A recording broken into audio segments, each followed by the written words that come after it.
Boa tarde, Laelder.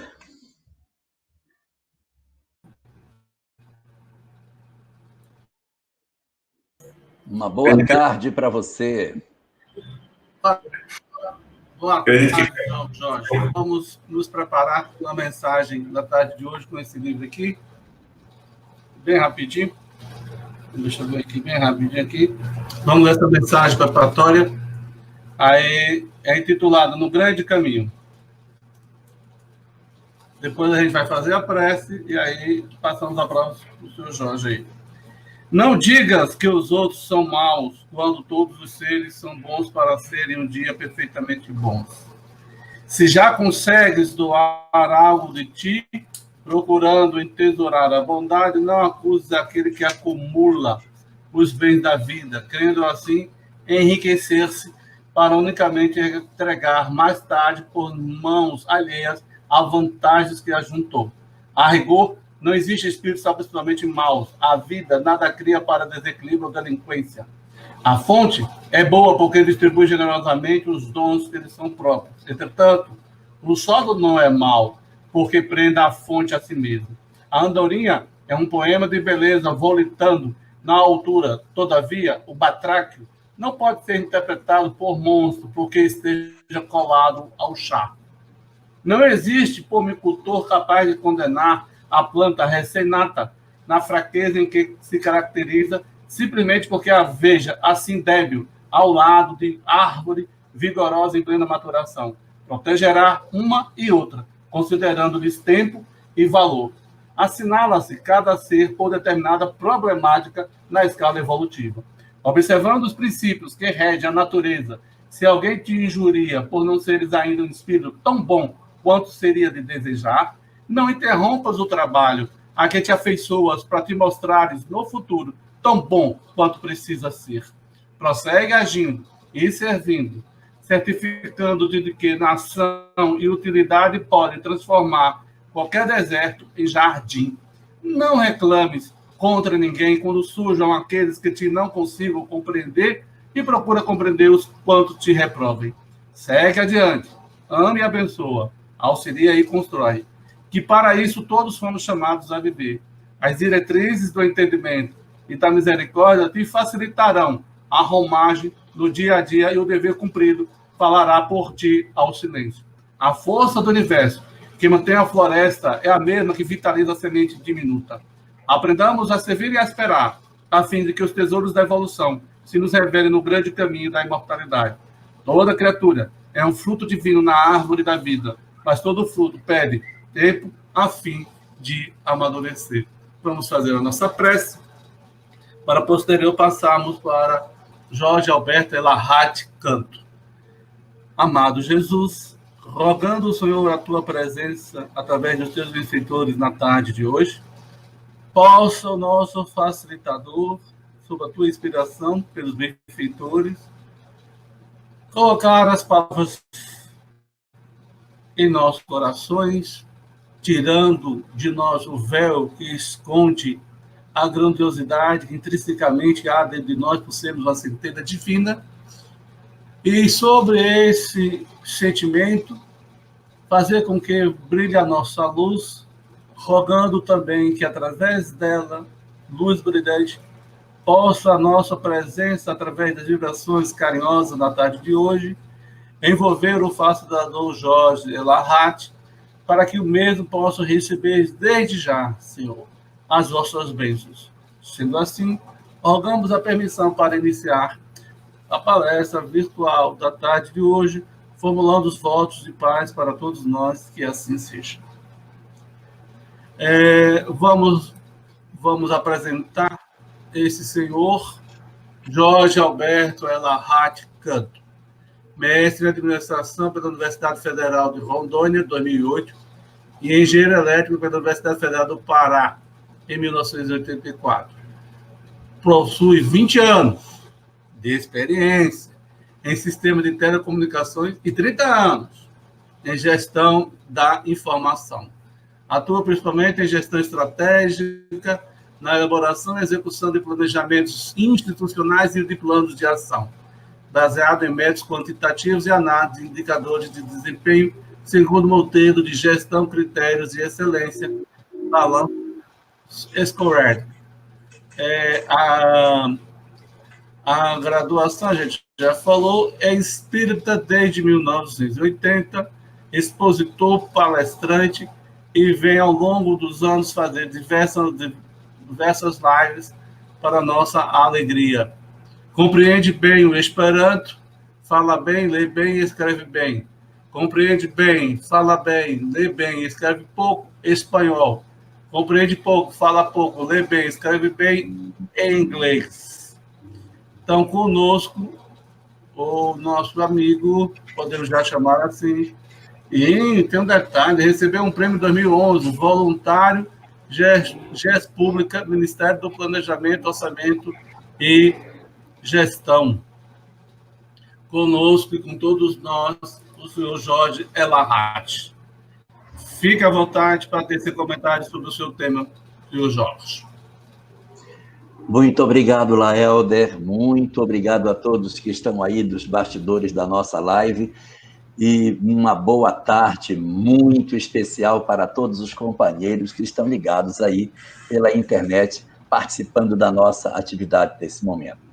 É um prazer muito grande nós estarmos hoje aqui na presença de todos, principalmente pelo fato de que vamos ter hoje a oportunidade de trabalharmos um dos temas mais interessantes que a doutrina espírita possui, que diz respeito à história da humanidade, diz respeito à forma como a doutrina espírita interpreta como que se dá o mecanismo da evolução dos mundos e das próprias sociedades. E para dar suporte a essa nossa discussão, nós iremos nos apoiar em alguns conceitos que, em princípio, não fazem parte da mensagem espírita. Eles não constituem instrumento de conhecimento do espiritismo. São elementos mitológicos que estão presentes no texto bíblico, e nós vamos, então, resgatar essas histórias que estão dentro do texto que a Bíblia apresenta, para que a gente possa fazer a interpretação que o Espiritismo nos oferece sobre esse assunto. Estamos falando, fundamentalmente, sobre a criação do homem, o surgimento da raça na Terra, e aquilo que chamamos o mundo de Adão e Eva. Como dissemos ainda há pouco, a doutrina espírita não é uma doutrina fundamentalista, ou seja, ela não tem a Bíblia como base doutrinária dos seus conceitos. O espiritismo absorve dentro do texto bíblico, principalmente a parte moral que está ali dentro, mas ele não se atém à literalidade do texto, não se agarra com a letra que o texto possui, mas está atrás das informações espirituais que se possa buscar dentro dessa literatura, e a possibilidade que esse texto nos oferece de fazermos uma releitura sobre as nossas próprias vidas e entender de maneira mais nítida quais seriam os mecanismos da lei de Deus sobre o qual estamos submetidos, para que a gente entenda tudo o que se passa em nosso redor, até onde a doutrina espírita já conseguiu nos apresentar. E nesse aspecto específico, nós vamos conversar um pouco hoje sobre uma história muito conhecida de todos nós, que é a história de Adão e de Eva. Como todos nós sabemos, Deus teria criado, nessa imagem simbólica, o mundo em 6 dias, e no último desses 6 dias, teria criado o homem. E ele criou o homem de maneira muito singular. Os outros animais, ele apenas criou. O homem, ele fez de barro e soprou nas suas narinas. E aí, depois, ele criou Eva, e esses 2 seres estavam vivendo no chamado paraíso. Era um local maravilhoso, onde tinham tudo o que precisavam, não faltava nada para eles, um local de harmonia e de paz. Mas aí eles resolveram comer de um fruto que lhes era proibido, que ficava no centro do jardim onde eles moravam, e quando eles comeram do fruto desse jardim, o Senhor, então, entendeu que eles não eram merecedores de ficarem nesse jardim, e eles foram, no dizer do texto, expulsos desse paraíso e colocados para o lado de fora. Em resumo, a história fala mais ou menos isso. Mas como é que a doutrina espírita interpreta tudo isso? Teria sido Adão o primeiro homem sobre a face da Terra? Seria, na verdade, esse personagem, de fato, o pai de toda a humanidade? Como que o Espiritismo interpreta essas questões? Então, para que a gente possa fazer a leitura mais espiritualizada desse assunto, é muito importante que a gente consiga voltar no tempo e fazer um casamento entre isso que o texto coloca, aquilo que as obras espíritas dispõem e também o que a ciência oficial apresenta sobre essa questão. A ciência oficial nos fala que a raça humana ela teria surgido sobre a face do planeta há aproximadamente 60 mil anos, quando o chamado homem de Cro-Magnon, que foi a última subespécie que surgiu antes do surgimento do Homo sapiens sapiens, desapareceu para dar origem à espécie que nós somos. Dentro da ótica daquilo que a ciência oficial nos coloca, a espécie humana ela vem de um longo processo de transformação sucessiva até que nós alcançássemos a condição hominal, a condição que estamos hoje. Nós temos várias espécies anteriores à raça humana, destacando-se fundamentalmente o Australopithecus, que está entre 1.600.000 a 2 milhões de anos antes do nosso momento.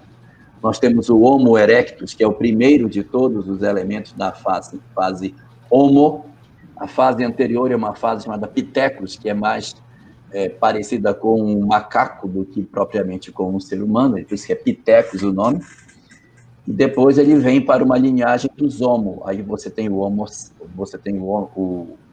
Homo erectus, e depois você tem o homem de Java, o homem de Pequim, e no final dessa sequência você tem o homem de Cro-Magnon, que dá origem a uma nova espécie. O Homo erectus se transforma no Homo sapiens, e depois a nossa subespécie, que é o Homo sapiens sapiens. Pela leitura que a ciência oficial nos coloca, a literalidade de considerarmos que Adão seja o primeiro homem sobre a face do planeta, ela não se sustenta, porque, se vamos fazer uma contagem cronológica, Adão teria vivido há 6 mil anos atrás.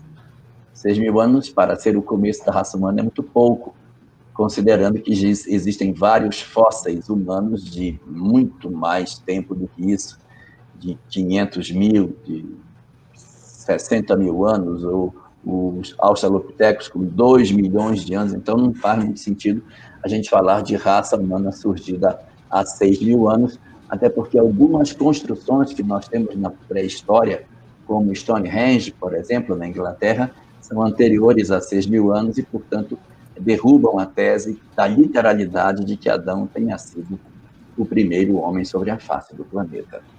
A doutrina espírita concorde com isso, porque, como ela é consentânea com a ciência oficial, ela vem nos dizer que, realmente, a figura de Adão, ela não é, na verdade, para ser interpretada como um homem físico que teria existido. A visão que o Espiritismo vem nos oferecer é uma leitura espiritual desse texto, em que Adão não representa uma pessoa, mas ele representa uma coletividade de espíritos. Então, funciona mais ou menos assim. A Bíblia apresenta Adão como um homem.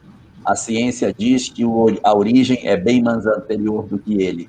E a doutrina espírita diz que essa discussão do texto não pode ser lida na sua literalidade, mas sim interpretando os aspectos simbólicos que estão por trás dela, através dos quais, então, podemos perceber que Adão seria a representação de uma coletividade de espíritos que surgiram no planeta num dado momento. Então, é assim que, debruçando sobre esse texto, observando pela ótica que o Espiritismo nos oferece, vamos encontrar muitas preciosidades com relação ao surgimento do homem na ótica que a Gênese mosaica nos apresenta. Allan Kardec, trabalhando essa questão no livro A Gênese, fala que, sim, o processo de construção dos planetas, eles costumam ter, de tempos em tempos, fenômenos de migrações coletivas muito intensas, como se janelas de tempo se abrissem, e nessas janelas, chamadas de transição, as chamadas transições planetárias, em que os planetas eles se transformam de perfil, quando eles entram em período de transição, que não é curto, é um período que dura séculos, nessa janela de transição, espíritos que não estão acompanhando a evolução que está se processando saem e vão atrás de um mundo onde eles possam continuar a sua evolução, e, ao mesmo tempo, entram espíritos vindos de outro lugar que não conseguiram acompanhar o progresso lá. Estavam numa condição, em princípio, mais evoluída do ponto de vista social, mas como essas entidades não acompanhavam, eles então promovem um processo de migração e se encaixam em uma nova realidade, na qual eles voltam a uma sociedade mais primitiva, sem perder a evolução. Não é retrocesso espiritual, mas é apenas uma questão social, em que eles passam a encarnar em sociedades mais primitivas, sem perda de todo o potencial que eles já teriam desenvolvido. Então, esses espíritos promovem esse processo de migração. Então, nessas janelas, saem daqui os que não acompanham, entram aqui os que vêm, porque não acompanhavam o local que eles estavam. A Terra passou por esse período durante um processo de transição que aconteceu na migração da pré-história para a história. A pré-história é o período da humanidade marcado por uma sociedade bem primitiva que desconhece a escrita, que está começando a dominar a agricultura, não tem muito clara a visão de propriedade, tem dificuldades para entender em determinados comportamentos, a linguagem é muito rudimentar, então é uma característica de uma sociedade marcada por muito primitivismo em todos os aspectos do comportamento desses indivíduos. Isso se chama pré-história. Na linguagem da doutrina espírita, pré-história nós dizemos que é o período no qual os mundos são chamados de mundos primitivos, marcados pelas primeiras encarnações dos espíritos, como se fosse uma espécie de infância espiritual. Vencido esse período de infância, vencido essa fase em que os espíritos dominam a escrita, dominam a fala, dominam a agricultura, o sentimento de estado e de propriedade, eles estão aptos para passarem da condição de mundo primitivo para uma outra situação que a literatura espírita chama de mundos de provas e expiação. Quando vai se dar essa transição de provas, de mundos primitivos para provas e expiações, existem espíritos que estão na Terra nesse período lá atrás, não estão acompanhando o progresso, eles não estão conseguindo aprender a plantar, aprender a falar, não estão dominando a escrita, não conseguem compreender o sentido de propriedade, a noção de Estado, continuam sendo nômades, ou seja, a transição para uma nova etapa está se dando e esses espíritos não estão acompanhando essa transição. Quando isso acontece, quando você está fazendo a transição da pré-história para a história, muitos espíritos não estão acompanhando. Então, o que acontece? Você pega essas entidades e diz, vocês precisam repetir o ano, precisam voltar para uma nova sociedade do mundo primitivo para reaprender tudo de novo. O que é agricultura, o que é propriedade, o que é fala, para que eles tenham um contato de novo com todos esses conhecimentos ainda preliminares, e quando eles estiverem em condições, eles vão conseguir migrar para um mundo de provas e expiações. Enquanto eles não aprenderem, eles ficam presos na condição de mundos primitivos. Isso pode acontecer. Os espíritos atravessam a pré-história, não aprendeu, repete a pré-história em outro lugar. Não aprendeu, repete a pré-história em outro lugar, até que ele domine a fala, a agricultura, a escrita e tudo aquilo que corresponde ao acervo de conhecimentos que a gente obtém durante o período da chamada pré-história. Da mesma forma que nós temos esses elementos que saem da Terra, eles saem daqui, porque não conseguiram aprender o que a pré-história tinha para lhes ensinar, em outros lugares do universo existem espíritos que estão numa sociedade semelhante à nossa. Eles já estão em provas e expiações, já estão nessa sociedade mais inteligente, mais moderna, que aprende, que faz, que cria uma sociedade como a nossa, que é o passo seguinte da pré-história. Nós somos o segundo passo nesse processo evolutivo. Uma sociedade inteligente, mas perversa. Uma sociedade que conhece muito, mas é cruel. Uma sociedade que não aprende nada com relação ao amor ao próximo, tem muita dificuldade de amar ao semelhante, tem uma relação muito conflituada com Deus, é muito presa às suas próprias paixões. Somos espíritos, portanto, muito arraigados a muitas questões materiais. Então, Se no primeiro estágio, que era o estágio de mundos primitivos, a gente tinha que desenvolver essa intelectualidade para aprender a plantar, aprender a falar, aprender a ter conhecimentos básicos para ingressar numa sociedade mais evoluída, neste grau que nós estamos, o objetivo é aprender todas essas questões espirituais e estar preparado para o processo seguinte, que é a busca da transformação espiritual. Então, nós temos que, ao final do período dessa segunda janela, e a primeira janela nem se fala de moral, no mundo primitivo nem se discute a questão moral, mas nessa segunda janela, que é essa que estamos vivendo, em que a gente vai desenvolver essa sociedade com toda essa tecnologia, nós vamos, evidentemente, ao final dela, ter que estar prontos para dizer: eu quero mudar, eu quero ser diferente. Quando nós atravessamos a história, que é esse período que nós estamos, e não conseguimos fazer essa transição para um estágio mais evoluído, não conseguimos transitar para essa sociedade mais afeta a questão do sentimento, nós também repetimos de ano. Da mesma maneira que os primitivos repetem a pré-história, nós, muitas vezes, se não soubermos aproveitar, repetimos essa experiência que estamos tendo agora, ou seja, conviver numa sociedade que tem muitos valores espirituais, muitos valores intelectuais, mas um acanhado desenvolvimento moral.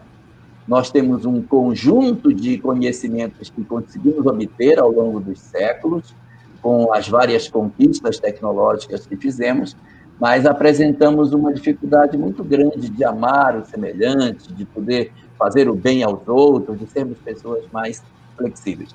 Por não sermos assim, chega no final desse período, nós estamos com toda a grandeza intelectual, mas muito frágeis moralmente, e isso não nos dá a condição de passar para o terceiro estágio.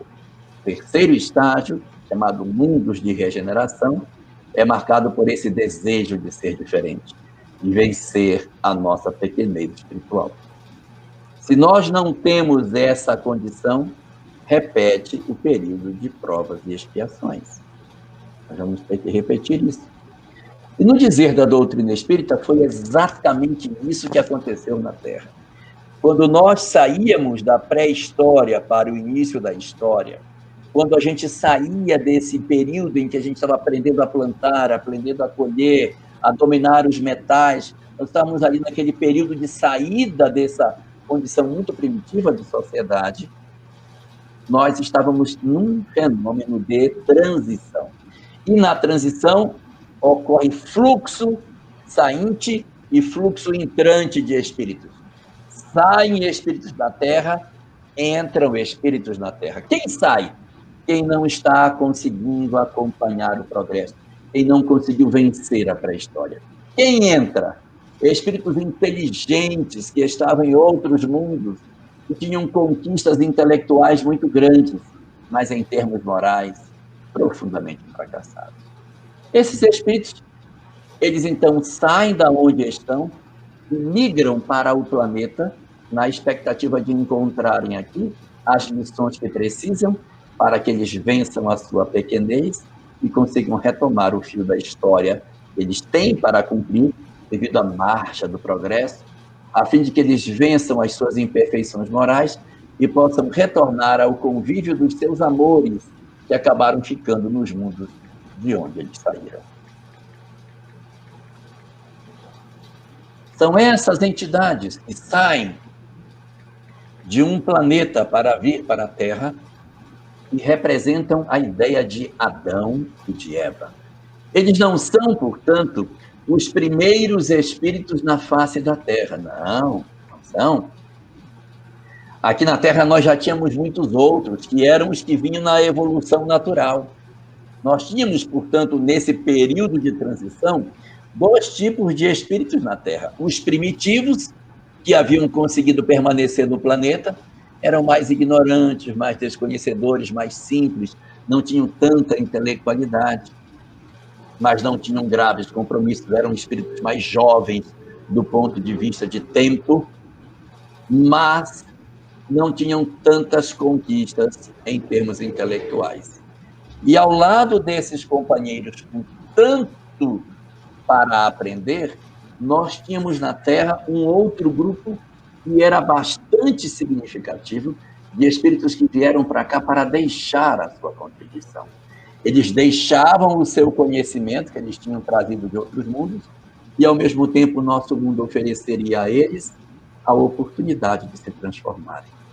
Então, esses elementos e podem ser intitulados como sendo a representação do mito de Adão e Eva. Porque, veja, eles surgem. E, ao surgirem, eles dizem que viviam num paraíso, num lugar maravilhoso, extraordinário. O lugar extraordinário e maravilhoso que eles dizem viver, no dizer da literatura espírita, era o mundo onde eles viviam. Porque o mundo onde eles viviam era um mundo moderno, como o nosso de hoje. Com televisão, internet, ar-condicionado, carro, avião e todos os confortos que a gente tem da nossa vida atual. E, de repente, esses espíritos poderiam ficar nesse chamado, entre aspas, paraíso, que era um local super confortável onde eles estavam vivendo. Mas eles, por desobediência, como eles desobedecem, eles são expulsos desse paraíso e são colocados para o lado de fora. A ideia mítica desse paraíso perdido seria a perda da concessão da permanência dessas entidades nos mundos onde eles viviam. Então, é como se fosse assim. Nós temos um primeiro estágio. O primeiro estágio, chamado mundos primitivos, o que é que eu tenho que aprender? O básico: falar, plantar, escrever, me comunicar com as pessoas e aprender a caçar. Eu só quero isso. Ninguém está falando nada de moral. Eu tenho que vencer nessa primeira etapa essa janela. Na segunda, eu tenho que desenvolver a minha intelectualidade. Eu tenho que aprender matemática, física, química, biologia, história, geografia. Eu tenho que dominar as ciências da Terra. Eu tenho que compreender o mundo que me cerca. Eu tenho que dominar as ciências. Eu tenho que compreender a filosofia. Eu tenho que desenvolver mecanismos de sociedade complexos como a gente tem. A gente tem que fazer isso. E, ao mesmo tempo, tem que se preparar para um processo de mudança interior. É isso que se espera no segundo estágio, que é esse que estamos vivendo. Só que quando você desenvolve só essa intelectualidade, você aprende a trabalhar, a fazer mil coisas, domina as ciências, mas apesar de dominar as ciências, infelizmente, o lado moral fica profundamente prejudicado. Nós não trabalhamos do lado moral. Nós somos egoístas, orgulhosos, ambiciosos, invejosos, odiamos, temos paixões enlouquecedoras, somos movidos por uma série de sentimentos negativos que nos impedem de fazer uma reflexão. O que está acontecendo conosco, então? Nós estamos avançando num lado que é o lado intelectual, joia, bacana, isso é bom, mas estamos atrasando o lado moral. Se atrasar demais, e quando vier a próxima janela de transição, quando esse período que a gente tem para construir esses dois lados de saberes, o conhecimento intelectual e a preparação para a mudança moral, se você não tiver feito isso, você repete esse período de provas e expiações. E é muito amargo repetir, porque você sai de uma sociedade com todos os confortos que a gente tem hoje e reencarna num mundo desconhecido, longe dos seus amores, com pessoas estranhas, numa sociedade sem anestesia, sem ar-condicionado, sem os confortos da vida moderna, cercado por pessoas ignorantes, por espíritos primitivos, que você tem que lidar com gente embrutecida. A sensação que você tem é que você perdeu tudo que você tinha. É como se você tivesse perdido um paraíso onde você vivia. E para representar essa ideia de um paraíso que se perdeu, no texto de Moisés, no Gênesis, é dito que Adão e Eva, os dois, moravam num paraíso. E por desobediência, Deus os expulsou. E a partir da expulsão, o homem teria que ganhar o pão com o suor do seu rosto. Não tinha mais máquinas para fazer o trabalho. Ele teria que arar a terra com a própria mão. E a mulher iria dar à luz sentindo dor, porque voltava a um período primitivo da nossa sociedade em que a medicina não tinha mais os recursos que tem hoje. Então, voltava a ser um primitivismo enorme. E essas sociedades iriam ser construídas com entidades extremamente inteligentes, mas, ao mesmo tempo, totalmente desaparelhadas. Allan Kardec, então, discutindo isso no livro A Gênese, é nítido o processo de entrada dessas entidades do planeta pela guinada que a história dá. Você observa a história, ela tem um determinado comportamento, um ritmo de crescimento, de desenvolvimento. De uma hora para outra, a civilização levanta e surgem conhecimentos, saberes extraordinários, obras de arquitetura indizíveis. Você olha para as pirâmides do Egito e você diz: meu Deus, como que esses homens, sem nenhuma ferramenta, fizeram isso? Como que eles construíram isso? Como que eles fizeram os templos que construíram, os aquedutos que construíram, as estradas? Existem tantas obras que são feitas dentro de uma precisão que você fica se perguntando como que sem ferramenta nenhuma esses homens conseguiram ser maiores do que seus próprios deuses, construindo templos extraordinários. Quem são esses seres? Eles são almas extremamente inteligentes. Espíritos de um conhecimento intelectual enorme, mas que trazem um punhal atravessado no peito. O punhal que trazem é não ter aprendido a lei do amor. Não ter aprendido a necessidade do bem para a nossa felicidade. E exatamente por isso se tornaram entidades perversas. Ao encarnarem no nosso mundo, eles construíram civilizações notáveis. Os egípcios, os hindus, os hebreus, os gregos, os romanos, o que não quer dizer que eles também não estiveram presentes entre as outras civilizações do mundo antigo, entre os cretenses, entre os medos, os persas, os babilônios, caldeus, sumérios, acadianos, fenícios, tantos outros povos antigos. Todos eles tiveram o contributo desses espíritos que vieram de outros lugares do universo, mas esses espíritos tinham uma predominância muito significativa nessas outras culturas, porque ali eles se enraizaram de maneira muito mais profunda, mas os outros povos também tiveram contributos de ciência, de filosofia, de conhecimentos extraordinários, mas a filosofia dos gregos excede qualquer filosofia do mundo antigo. A administração e os conceitos de direito dos romanos excede tudo que se conhece.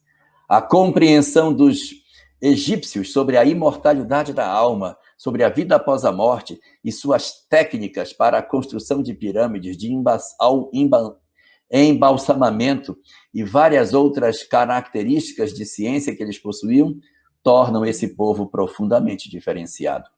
A nitidez dos conceitos sobre autoconhecimento e busca interior que os hindus possuíam também é incomparável com qualquer outro povo. E, ao mesmo tempo, o povo hebreu, entre os diversos povos do mundo antigo, foi o único a abraçar a ideia de um Deus único e imaterial, enquanto todos os demais povos antigos tinham a ideia de deuses antropomórficos, deuses em formas humanas ou zooantropomórficos, como era o caso dos egípcios. E esses deuses, além de serem vários, possuíam características humanas, possuíam formas humanas, enquanto que o Deus de Israel não possuía forma. Era eterno, único, imutável. Era um Deus diferente de todos os demais, mostrando a nitidez dos conceitos que esse povo conseguia extrair da lei de Deus, tornando um diferencial em relação aos demais povos antigos. Então, dentro da literatura que Allan Kardec nos deixa, ele chama esses povos que constituíram, esses espíritos que constituíram esses povos mais significativos, ele diz que esses espíritos eles formavam uma espécie de uma classe espiritual, uma camada de espíritos, uma coletividade de espíritos que ele chama de espíritos adâmicos.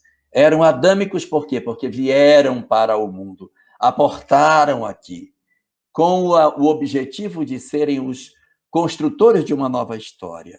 E vêm para cá em função do degredo, do exílio, da sensação de abandono que eles sentiam pela sua desobediência.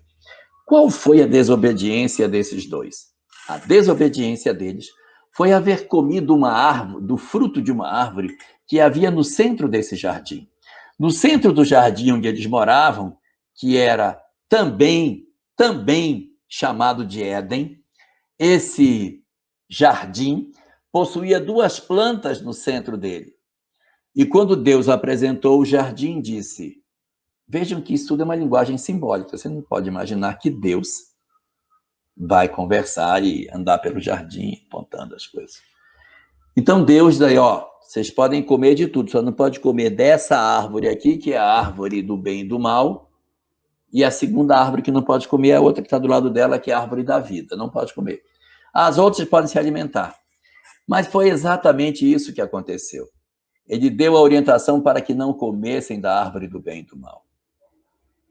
Só que a serpente, que representa o nosso aspecto réptil, a nossa impulsividade, os nossos aspectos mais próximos do chamado cérebro reptiliano, o cérebro límbico que fica aqui atrás, do nosso automatismo, dos nossos instintos, e que não tem o freio do córtex, que é do cérebro mesmo, do raciocínio, da razão, quando a gente deixa se dominar pelas paixões, que seria a serpente, que é um réptil, quando o nosso cérebro reptiliano domina as nossas ações, nós, então, lançamos mão e comemos da árvore do bem e do mal. Tomamos posse do conhecimento sem saber o que fazer com ele. A partir do momento que Adão e Eva comem do fruto do bem e do mal, que não é uma maçã, em hebraico é peri é fruto, e pode ser qualquer fruto, quando eles comem desse fruto, eles se percebem nus. Essa nudez não é a nudez física, é a nudez espiritual. E quando eles se percebem nus espiritualmente, eles começam a sentir vergonha, porque eles percebem a extensão de suas culpas, de seus delitos, de seus erros. Eles comem do fruto, e Deus, então, percebe que eles tinham comido. Então, fala o texto, claro que isso é uma linguagem figurada, que Deus passeava no jardim, no frescor da tarde.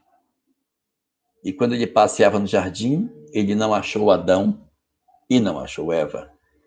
E aí ele perguntou: Adão, onde tu estás? É uma pergunta que diz, mas Deus não sabe tudo, por que ele ia perguntar para Adão onde ele estava? Ora, se eles moravam no jardim, estavam no jardim, só podiam estar no jardim. Então, evidentemente, não tinha por que perguntar onde você está.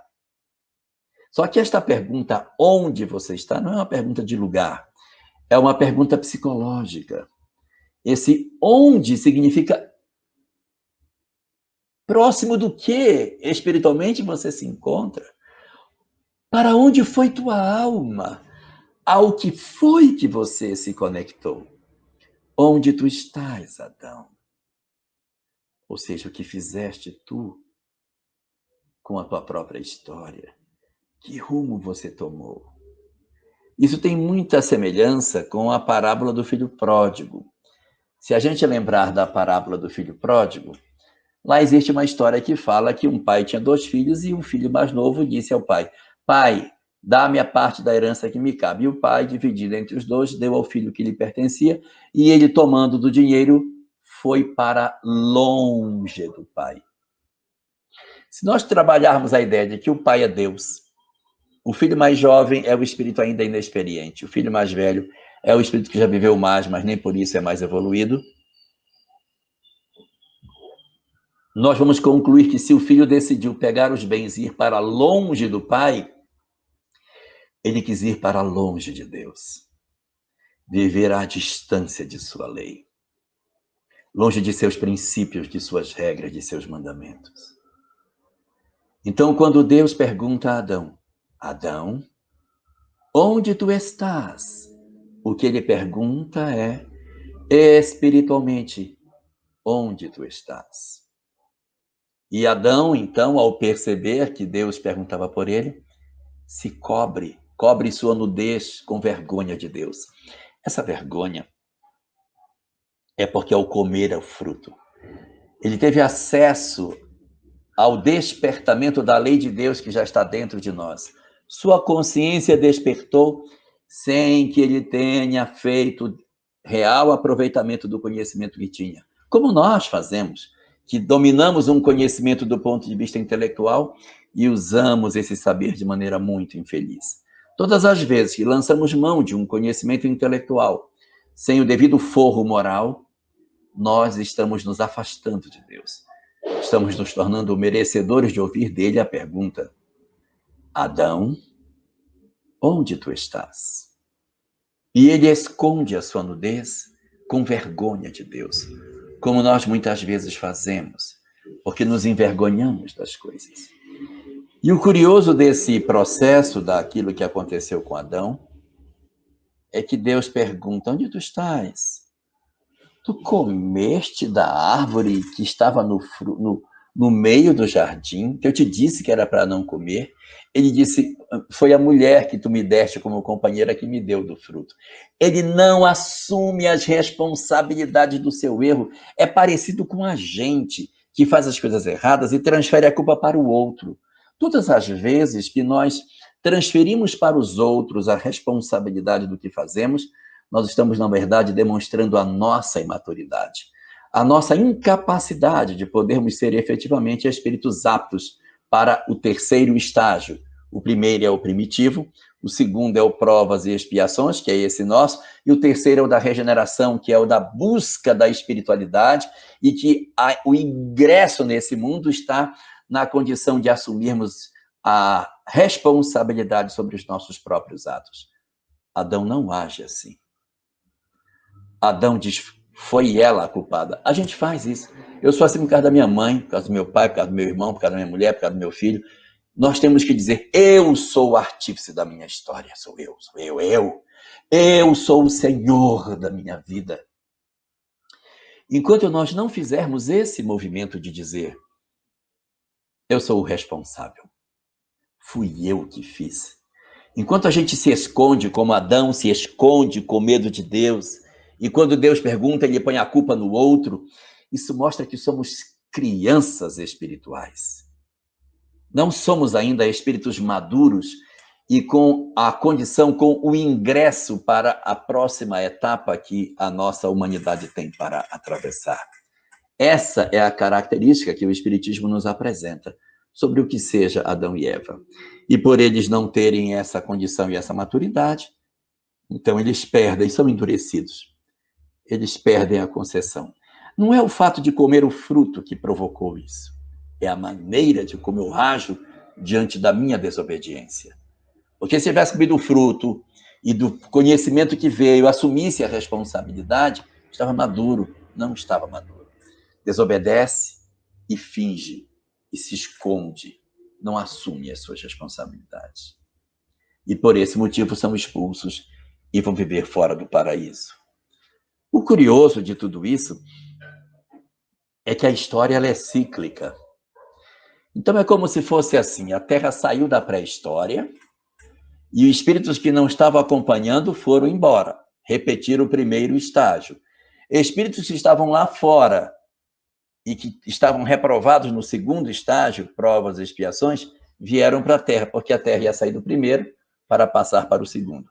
Então, o segundo estágio da Terra tinha quem? Os espíritos que migraram do primeiro para o segundo, beleza, eram almas mais simples, mas que estavam na Terra, e um outro grupo de espíritos foi que inseriram na Terra, que veio para cá. Espíritos bastante experimentados de outro lugar, que vieram repetir o segundo estágio da evolução aqui na Terra. E o mais curioso é que nesse atual momento que estamos fazendo, nós estamos passando por um momento semelhante àquele que o planeta que nos cedeu a linhagem de Adão para a Terra estaria passando. A Terra está vivendo hoje essa janela novamente.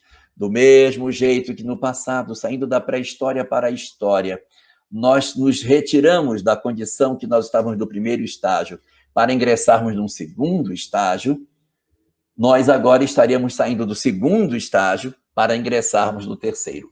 Aqueles de nós que tivermos condição de termos capacidade para permanecer, passaremos para o terceiro estágio. Quem são esses? Os espíritos que estão aptos a mudar. Aqueles que assumem a responsabilidade de seus atos. Basicamente, de maneira bastante sintética, Allan Kardec, no livro O Evangelho segundo o Espiritismo, diz que eles têm 3 características comportamentais: forte ligação com Deus, senso de justiça e vitória sobre suas paixões. Precisamos ter isso. Precisamos nos aproximar de Deus. Somos uma sociedade extremamente arredia e até materialista. Senso de justiça é uma coisa que nos falta, nós somos uma sociedade profundamente perversa. E o terceiro, vitória sobre as paixões. Nós temos que ter isso. Não são almas puras, não, tá? Mas tem que vencer as paixões para conseguir estar em condições de permanecer na Terra. Então vai acontecer o que aqui? Espíritos que estão hoje na Terra, muitos não vão conseguir essa condição para permanecer, vão migrar. Vão migrar para onde? Eles vão repetir o segundo estágio, saindo da Terra, indo para um outro lugar do universo para repetir a mesma coisa que aconteceu na Terra lá atrás. De maneira clara e prática, vão sair daqui para ir construir pirâmide no outro canto aí. E vão fazer novas civilizações do começo em algum lugar do universo, que algum lugar por aí está saindo desse período agora da pré-história para entrar na história. Os que não tiverem condição de ingressarem no novo modelo de sociedade que a Terra vai ter, serão então conduzidos, não é perguntado, eles vão de qualquer jeito, eles migram compulsoriamente para outros planetas, aonde eles vão continuar o seu processo de evolução. Então, quem eu vou ter na Terra? Eu vou ter na Terra, basicamente, 3 grupos que estarão aqui. O primeiro são os da Terra, que passam para o estágio seguinte. O segundo grupo são os da Terra, que saem porque não conseguirão ficar aqui. Eles vão sair daqui para repetir o segundo estágio em outro lugar. E o terceiro grupo, quem é? É uma nova leva que chega na Terra também.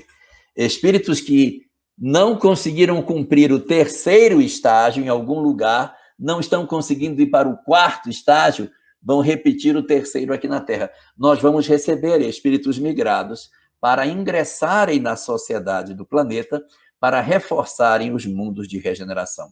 Eles não conseguiram ir para o estágio seguinte, que Allan Kardec chama de mundos ditosos, que já são mundos superiores, aonde o bem sobrepuja ao mal. Não conseguiram isso, mas eles pelo menos têm desejo de mudança, querem se transformar, têm vontade de ser diferente, eles estão numa condição de desejo de transformação, mas não conseguiram grandes progressos.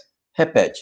Então, nós vamos ficar aqui na Terra com um grupo de espíritos que são da Terra, que conseguem fazer essa transição, e os outros que se juntarão a nós no grande fenômeno de evolução que a Terra irá atravessar. E aqueles que vão sair do planeta têm qual característica, para a gente saber se a gente vai ficar ou não? Segundo Allan Kardec, os que vão migrar daqui para ser Adão e Eva em algum outro lugar, esses serão os espíritos endurecidos. O que seriam espíritos endurecidos? São aqueles que dizem, fiz, gostei do que fiz, faço de novo porque eu acho é bom.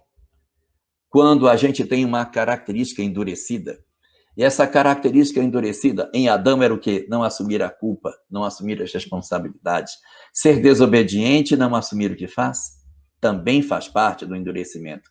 Aqueles de nós que formos assim, duros, frios, perversos, indiferentes, cruéis, esses estão marcados para um processo de transição. Não parece razoável que os espíritas sejam, na verdade, o primeiro grupo a passar por essa experiência. Nós, em princípio, temos características que são muito mais típicas de um mundo de regeneração. Desejo de mudar, vontade de colaborar, não somos perfeitos. Isso nos coloca em vantagem em relação a outros espíritos. Portanto, não é esperável que a primeira leva daqueles que poderão sair do planeta seja de espíritas. Nós deveremos ficar. A Terra precisa de gente mais sensível para o seu progresso. Sairão da Terra os mais cruéis, aqueles espíritos que vocês, nossa, esse é muito difícil, esse é que sai. E pode ser que saia algum espírito? Pode ser. Espíritas que sejam, apesar de espíritas cruéis, que se vingam, que têm ódio, pode ser, que sejam convidados, ou melhor, que sejam conduzidos para outros mundos. Mas serão exceções. O mais esperado é que os espíritas fiquem por aqui para colaborar na construção do novo mundo. Jesus precisa de muitos braços para a consecução dos seus planos para a Terra. Portanto, nós todos estamos convocados para o grande trabalho de darmos tudo de nós para construirmos o reino de Deus, não do lado de fora, mas dentro dos nossos corações. Se nós construirmos o reino de Deus dentro de nós, aqui ou além, na Terra ou em outro lugar, pouco me importa se a transição vai demorar pouco ou muito, mas se eu for um espírito típico de regeneração, eu não tenho nada o que temer. Eu já tenho o perfil da nova etapa. Então, o que nos compete fazer? Transformação oral, o grande objetivo do Espiritismo, para que nós não sejamos contados entre aqueles que amanhã servirão de Adão ou de Eva para construírem civilizações primitivas em outros lugares, comunidades repletas de tantas dores e de tantas tristezas que seriam desnecessárias se nós fizéssemos o esforço de ouvir, desde agora, a lição que sempre tem sido repetida pelas religiões desde o começo. Ama ao teu próximo como a ti mesmo.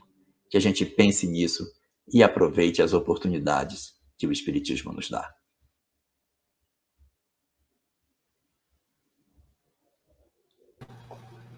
Foi uma palma para o PPE. Já deu para concluir.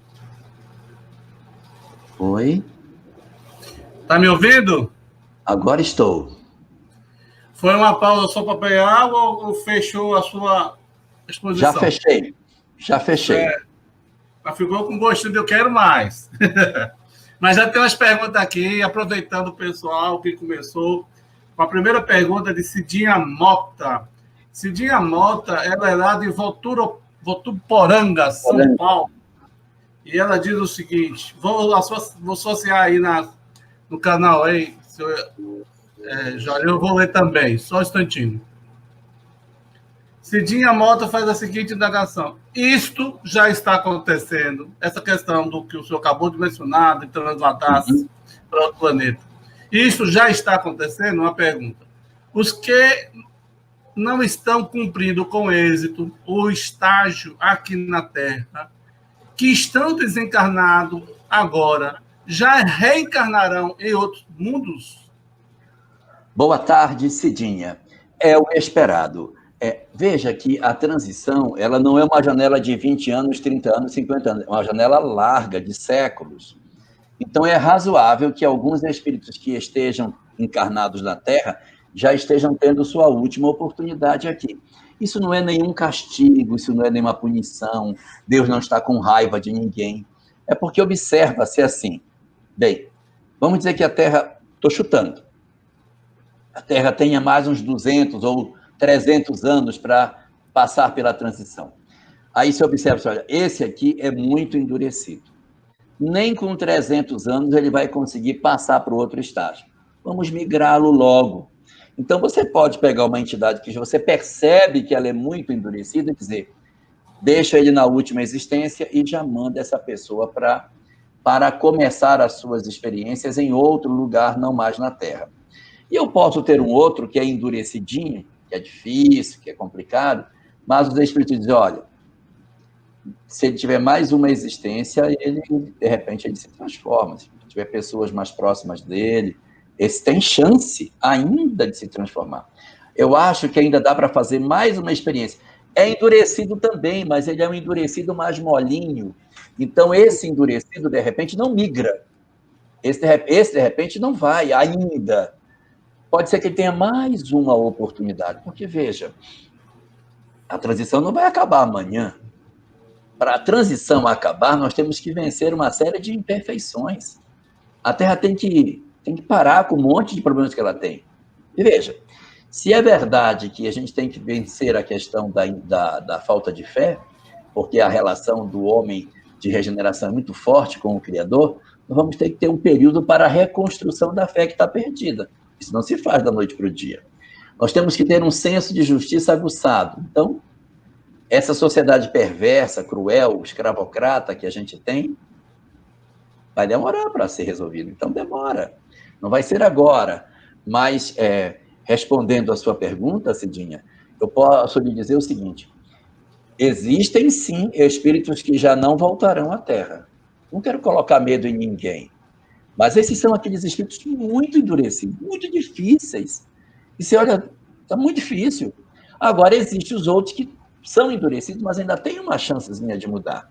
Mas a migração, ela já começou, já tem espírito indo embora. Agora, a quantidade de espírito endurecido é tão grande que não dá para você dizer assim, ó, começou ano passado e já acabou. Não, tem tanto espírito endurecido para vir e para poder experimentar que esse processo ainda está em franco acontecimento. Mas muitos já não encarnam mais por aqui. Continuando o período de pergunta, pedimos para as pessoas fazendo já formular as suas perguntas, para quando chegar o momento dele ir embora, não ter como mais responder. Então, vamos aproveitar. E aproveitando, Jorge, eu queria fazer uma pergunta. Você mencionou que Adão e Eva seriam um grupo, né, de espíritos, né? Isso é uma expressão simbológica. Então, qual seria a expressão simbológica, a figura da serpente nessa estrutura? Bom, o que nós temos? A parte do Adão, assim colocado, o homem, ele representa a racionalidade, a razão. Eva representa a emoção, a criação, a emoção, todos os sentimentos que dizem respeito a essa busca do novo, enquanto que Adão é o racional, é o seguro. E que representa a serpente? A serpente não é Satanás, como muitas vezes as pessoas colocam. Aí Satanás veio através da serpente. Não. A serpente está dentro do homem. Então, Adão é como se fosse o cérebro do seu lado esquerdo. Do lado direito. Eva é o lado esquerdo. E a serpente significa a parte do nosso cérebro mais animalesco. Nós temos dentro do nosso cérebro uma parte aqui embaixo chamada de cerebelo, que foi constituída num período muito antigo, no nosso período ainda animal. E nesse período animal, nós constituímos os nossos instintos, batimento cardíaco, fome, todas as necessidades biológicas, fisiológicas, que a gente não fica preocupado, a gente não fica assim, vai, coração bate, coração bate, não está se preocupando com isso. Quem cuida disso são processos automáticos que já estão armazenados no exercício que nós fizemos lá atrás na nossa evolução. E essa parte nossa, ela não pode dominar a nossa parte racional. Ela tem que estar dominada pela parte racional. Aqui estão meus instintos, aqui está o meu id, tudo aquilo que diz respeito aos impulsos, aos meus instintos animalescos. Por isso que é uma serpente, por isso que é um réptil. Aqui é o cérebro reptiliano, o cérebro que a gente construiu na época que a gente andava nas condições de répteis no planeta. Então, o cérebro reptiliano domina as funções mais básicas do ser humano, as funções orgânicas. A serpente representa isso. Quando o nosso cérebro reptiliano assume o controle das nossas ações, estamos perdidos.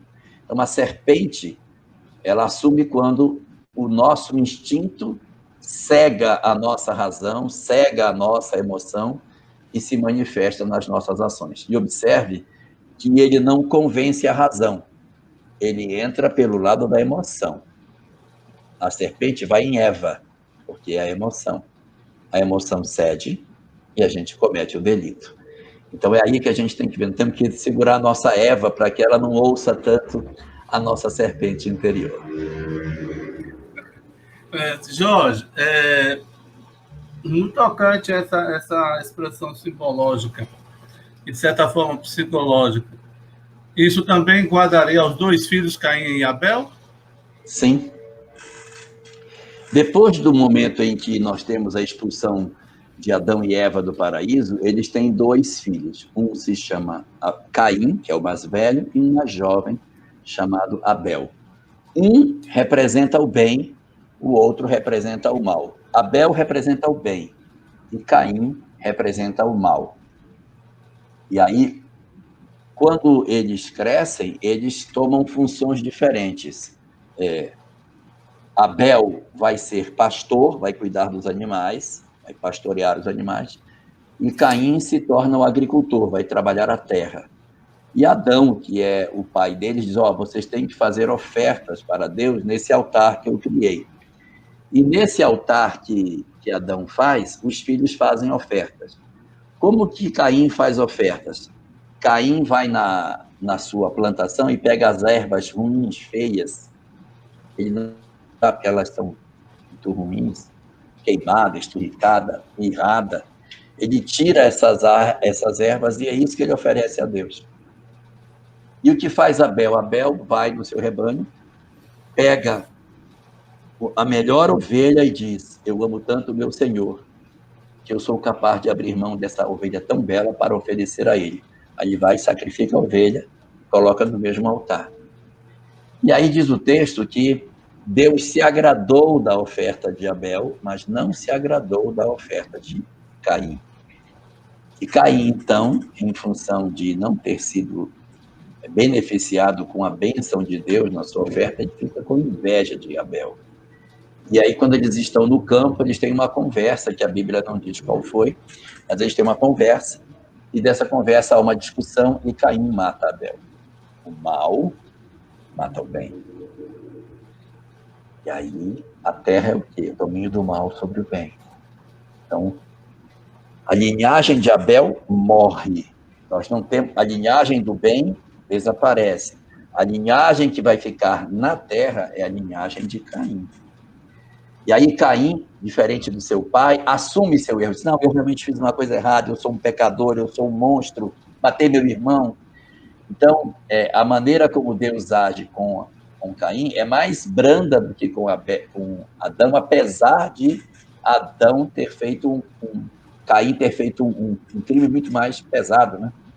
Mas ele assume. Ele fez ali um fratricídio, né? Matou o irmão.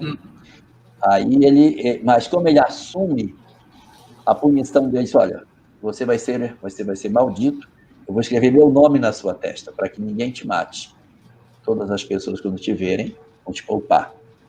Para que você viva com a culpa daquilo que você fez. Então, você vê que Deus assina o nome no assassino, tendo misericórdia dele. Um exercício para nós, para a gente não ficar com tanto ódio das pessoas que cometem coisas equivocadas. E aí tem um detalhe. Diga. Aí, depois de 130 anos, no dizer da Bíblia, Adão tem um terceiro filho, Sete. Então, eu tenho Abel, que é o bem, Caim, que é o mal. Caim, que é o mal, mata Abel, fica só o mal. Depois vem Sete. Sete não é nem o bem nem o mal, é no meio. Sete é o equilíbrio. Então, Abel é o superego, que é a parte da nossa personalidade que é só o bem. Caim é o id, é tudo aquilo que são os instintos. E Sete é o ego, que é bem no meio, não é nem o id e nem o superego no meio. E aí, Sete é que vai ter, depois de 7 gerações, Noé. Noé vai ter o dilúvio vai matar todo mundo, inclusive toda a geração de Caim. Aí apaga Caim da história, todos os seus descendentes desaparecem, e aí a humanidade, veja, isso é simbólico, pelo amor de Deus. E a humanidade, então, se reconstrói a partir da família de Noé, que era descendente de Sete, que não é nem do oposto de um lado e nem do outro, mas no centro. A característica do homem com as suas contradições. Certo. Aí, então, a gente... Engraçado, o que me chama a atenção é justamente essa frase quando Caim mata Abel. e Deus colocou o nome dele na fronte. Que, se a gente for entender na perspectiva da doutrina espírita, é o chakra frontal, cerebral, né? E é o que está no pré-córtex, na questão do homem do futuro, né? E aí também tem uma questão É que a lei me de chama... Deus, né? Está na consciência. Exato, que está registrado dentro da nossa estrutura. E aí você que eu fiz uma colocação, me esclareça se eu estiver errado. Você diz assim que Deus foi menos duro com Caim do que com Adão. Sim. A pergunta que me surge, é porque ele não assumiu, Adão não assumiu o próprio erro e fez uma projeção psicológica. Eu caí foi por causa dela. Eu não caí por causa de eu não ter aceito. Enquanto que Caim foi uma diferença. Não, eu errei. Eu sou culpado. Então, é por aí, no caso, né, Jorge? Um perdeu o paraíso. Adão perdeu o paraíso por quê? Porque não assume seus erros. E Caim passou a ser perseguido e ser proscrito pelo crime que cometeu. Mas ele continuou a vida dele. Teve filhos, teve família, seguiu a sua vida. Você assistiu uma live contigo e o Álvaro sobre a questão da geração de 7, que aí vira a questão do... Poderia esclarecer a questão do 7, 70 vezes, 7 vezes, do perdoar? Que você fez uma colocação que eu achei fantástico, por isso que Jesus disse assim, em verdade vos digo que não perdoarei tanto, mas 70 vezes, 7 vezes? Poderia esclarecer para o nosso público essa colocação aí, por favor, Jorge? Existem muitas amarrações entre o Antigo e o Novo Testamento. Então, existe um momento no qual Caim, depois que ele mata o irmão dele, ele está conversando com Deus. E ele diz assim, eu cometi um erro, eu vou ser perseguido, as pessoas vão me destruir, senão vão. Colocarei meu nome na tua testa para que todos que te vejam te reconheçam. E ninguém faça nenhum mal contra ti. Mas quem, por algum motivo, te fizer mal, será vingado 7 vezes por aquilo que fizer. Então, se alguém fizesse algum mal a Caim, a geração, ele seria punido 7 vezes por aquilo que ele fizesse a Caim. Beleza, guardemos essa informação. Aí Caim tem um filho que tem um filho, aí vai tendo a descendência dele, até que chega num dos personagens descendentes de Caim, que, se não me engano, o nome dele é Lemer, mas eu não tenho certeza, mas acho que é Lemer. Foi o que você produziu na live. Acho que é Lemer. É porque fica em português, eu não sei como é que fica. Em hebraico é Lemer. E aí, esse personagem, ele diz assim, eu sou descendente de Caim, eu venho da linhagem dele. E ele, se fizessem algum mal a ele, seria punido 7 vezes mais. Eu, descendente de Caim, se alguém fizer algo contra mim, será punido 70 vezes, 7 vezes. Então, o mal é punido 70 vezes, 7 vezes.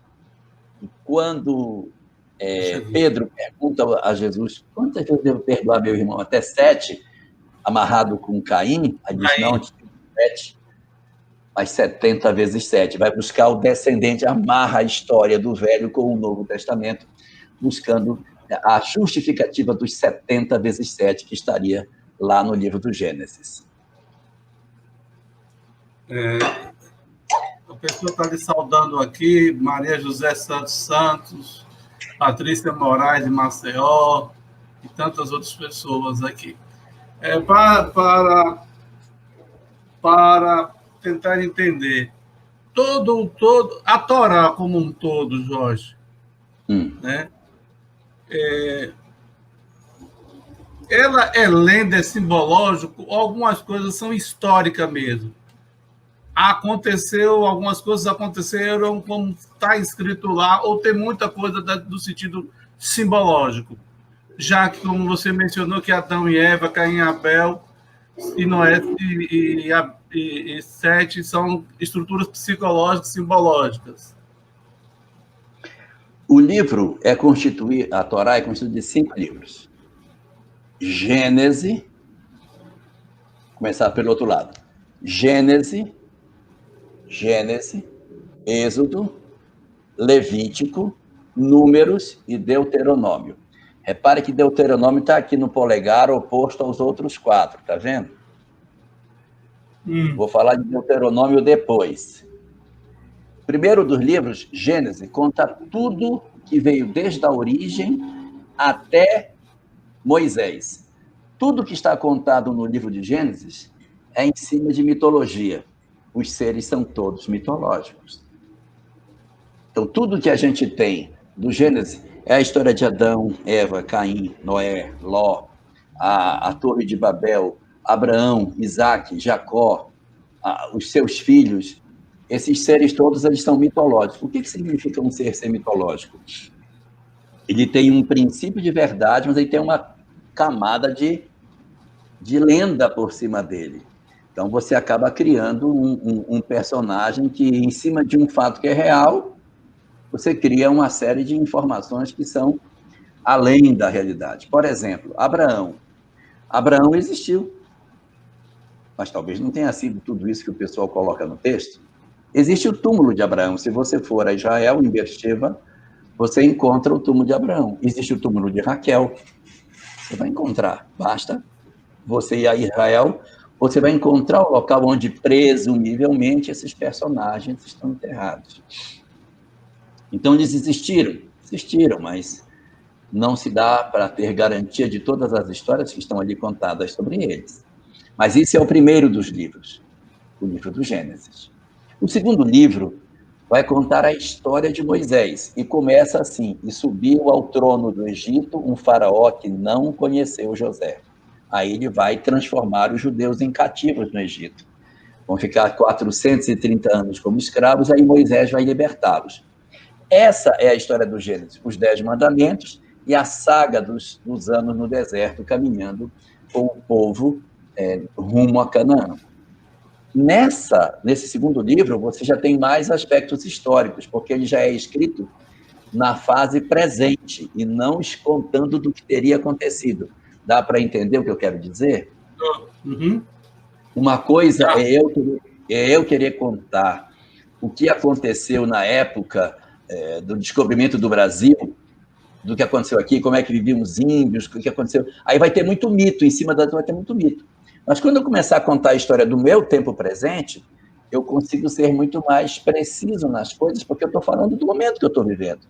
E aí são histórias do Êxodo, que são histórias mais próximas, porque elas estão sendo escritas pelas pessoas que viveram aquelas histórias efetivamente. Então, a narrativa é mais lenta, porque ela vai contando o dia a dia dos 40 anos no deserto, de coisas que estão se dando. Então, elas possuem mais nitidez em termos históricos. O livro seguinte, que é o livro de Levítico, não chega a ser um livro histórico. O livro de Levítico é o livro que traz as informações religiosas, as leis que têm que ser seguidas, como é que deve ser feito, como é que deve ser a roupa do sacerdote, o que deve ser feito quando acontecer tal coisa.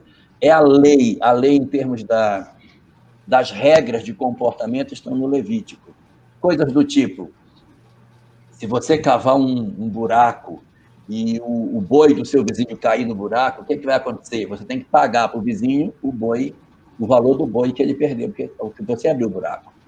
Se o boi que você tem chifrar uma pessoa e essa pessoa ficar machucada, vai matar o boi, ok?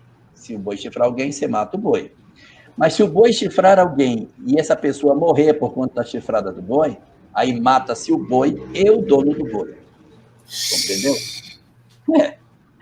Isso é Levítico. Então, Levítico são as leis, como que os judeus devem viver. É em Levítico que está: amarás o teu próximo como a ti mesmo. É nele, capítulo 19, versículo 18. Ali que está a lei. Então, não traz uma coisa mais histórica. A alimentação, não pode comer porco, não pode comer camarão, não pode... Está tudo lá no Levítico. O Levítico é esse livro. Aí você tem Números, que é o livro seguinte. Números conta os descendentes, o que aconteceu? E fulano, teve filho de fulano, fulano, fulano. Então, Números vai contando o final dos 40 anos e as descendências que foram surgindo dos povos no processo de como foi que eles chegaram em Israel, como foi que eles começaram a se aproximar daquela terra. Tudo isso está contido no livro de Números. Eles chegaram lá, encontraram a terra ocupada, os primeiros conflitos que aconteceram, isso tudo está no livro de Números. Deu para entender? Só que são 5. Só falta o último. Deuteronômio. Pois é, Deuteronômio significa a lei de novo. Deuteronômio não é uma novidade. Deuteronômio é os melhores momentos dos 4 recontado aqui. Então, aqui conta os 10 mandamentos de novo. Aqui conta... O que aconteceu aqui, que foi bacana, é contado sinteticamente. Deutero é segundo, nômio, lei. Segunda lei. Segunda lei, porque ele retoma tudo e reescreve. E essa obra, inclusive, ela foi encontrada bem depois. Ela é atribuída a Moisés, mas existem questionamentos se ela é da mesma época, porque ela foi encontrada no período em que o judaísmo estava num processo de declínio. E aí ela foi achada. E ela traz algumas características que diferem das outras 4. Por exemplo, é a única das 5 obras de Moisés, atribuídas a Moisés, em que diz: amarás o Senhor teu Deus. Lá não diz que deve amar a Deus. As outras falam que você tem que adorar a Deus. Eu sou o Senhor teu Deus que vos tirei do Egito, a casa da servidão. Não terás outros deuses diante de mim. Mas não diz que você tem que amar a Deus, você tem que obedecer a Deus, tem que servir a Deus, cumprir os seus mandamentos. Os 4 livros só falam que tem que cumprir, ser obediente a Deus, se curvar diante de Deus, ser obediente a Ele. Deuteronômio diz, você tem que amar a Deus. É bem diferente. É um livro assim com uma outra proposta, uma linguagem mais doce. Então, os aspectos históricos, fundamentalmente, eles estão no livro do Gênesis, contando histórias bem antigas, mitológicas, e a história do Êxodo, de Números, que traz uma história mais presente e que dá para a gente considerar que ela seja mais próxima da realidade. Porém, mesmo com tudo isso, é no livro de Êxodo que Moisés abre o Mar Vermelho e faz uma parede à esquerda e uma parede à direita, e eles passam a seco no rio, não passam molhado, não. Passa a seco. Eu acho legal no filme que quando eles passam, levanta até poeira das carroças, quando atravessa, levanta a poeira. Você pode observar nos filmes, a carroça levanta poeira. Então, passa a seco no meio do rio. Isso está no livro de Êxodo, que diz que ficaram 2 paredes, uma parede à esquerda e uma parede à direita. Mas são os conceitos que estão colocados lá. O mito não deixa de existir. Você vai ter o mito presente em todo esse texto, em função do interesse de mostrar uma grandiosidade de um Deus extremamente potente diante dos seus opositores. Não dá para deixar de dizer que essa sua palestra, sabe aquela história de filme americano, To Be Continued? Tá faltando continuação. To Be Continued, Eu tenho certeza absoluta, e as pessoas tais como Soísa, do Abril Espírito, Dr. Pedro Garcia Moreno Filho, de Itabaiana, Sergipe, e Eloy, ele está dizendo, ele conhece... Illinois, Maria Joseísa Santos, saudações, nosso querido irmão Jorge Elahate. Célia Queiroz, ótimo comentário, Jorge Elahate. Célia Queiroz, de Goiânia, também faz uma saudação. Valdirez Vieira Lima, também está dando uma boa tarde. Agradecemos o pessoal, a presença, né? Divulgue essa palestra virtual, se inscreva no nosso canal, né? Faça com que a gente possa alcançar mais pessoas, mais gente. E vamos encerrando, porque o nosso facilitador tem um compromisso ao termo da nossa exposição, que a gente já está olhando aqui o reloginho, para encerrar no horário acertado e comprometido com ele. Vamos fazer a nossa prece a dizer: Louvado seja, Senhor, pela mensagem esclarecedora, associando a razão com o coração, calor fundo em nossas almas, retirando da nossa mente o véu escuro da incompreensão, por não termos ainda a capacidade de retirar o espírito que vivifica da letra que mata,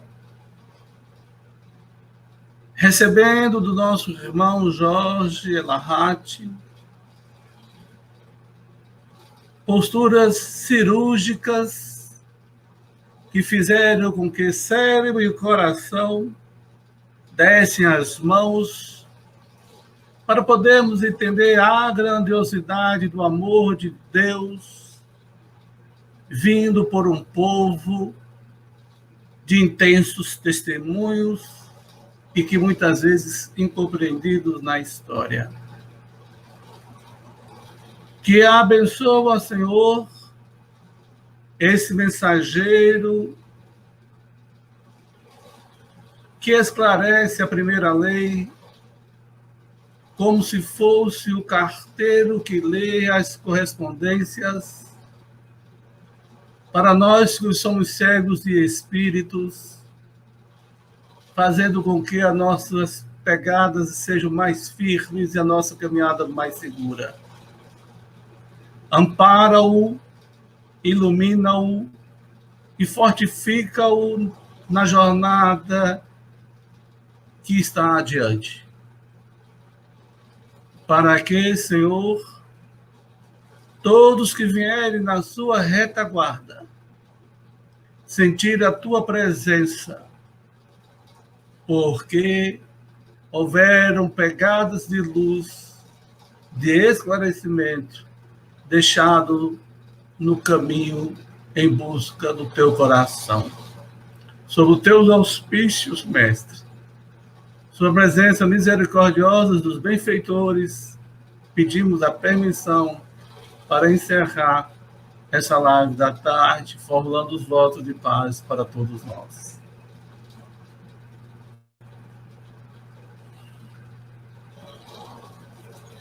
Obrigado, muita paz para todos.